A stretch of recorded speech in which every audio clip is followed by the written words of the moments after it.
कभी जहर, कभी अमृत, कभी अपमान, कभी सम्मान। आखिर क्यों कहा गया है कि जीभ ही सबसे बुरी और सबसे अच्छी चीज है?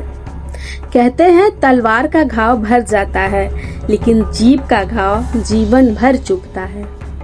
एक राजा ने जब दरबारियों को सबसे बुरी वस्तु लाने के आदेश दिया तो सब चौंक गए, और जब वही जीभ सबसे उत्तम वस्तु बनकर सामने आई तो रहस्य और भी गहरा हो गया।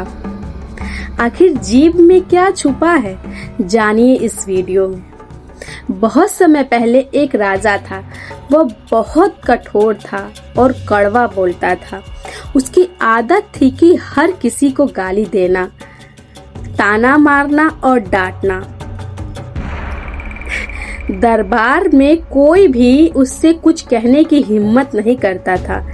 एक दिन राजा ने दरबारियों से कहा, जिस वस्तु को तुम सबसे अधिक बुरा मानते हो उसे मेरे पास लेकर आओ। दूसरे दिन दरबारी अलग अलग चीजें लेकर आए। कोई सड़ा हुआ खाना लाया, कोई कीचड़ उठा लाया, तो कोई गंदगी लेकर आ गया।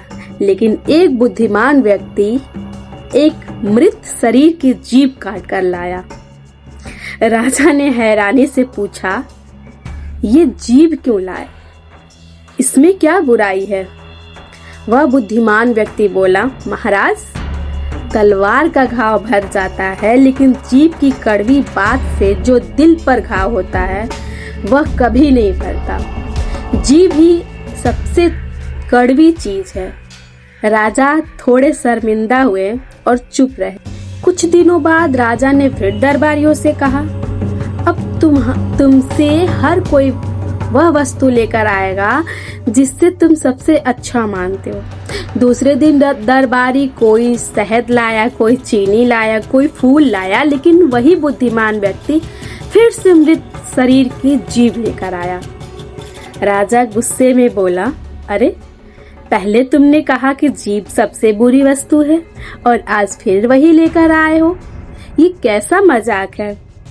उस व्यक्ति ने शांति से कहा, महाराज, जीभ सबसे बुरी वस्तु भी है और सबसे अच्छी भी। जब यह कड़वा बोलती है तो दिल को चोट पहुंचाती है, लेकिन जब यह मीठा बोलती है तो सम्मान और आदर देती है। जीभ जब भगवान का नाम लेती है तो जीवन धन्य हो जाता है। इसलिए यह दुनिया की सबसे उत्तम वस्तु है। राजा यह सुनकर गहराई से सोच में पड़ गया। उसे समझ आ गया कि असली ताकत तलवार या सत्ता में नहीं, बल्कि बोलने की शक्ति में है। और तभी उसने कसम खाई कि अब वह अपनी वाणी को संयमित रखेगा।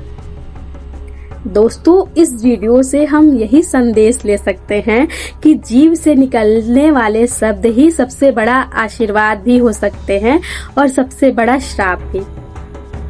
इसलिए बोलने से पहले सोचें, क्योंकि कड़वे शब्द जीवन भर चुभते रहते हैं और मीठे शब्द रिश्तों को जीत लेते हैं। धन्यवाद।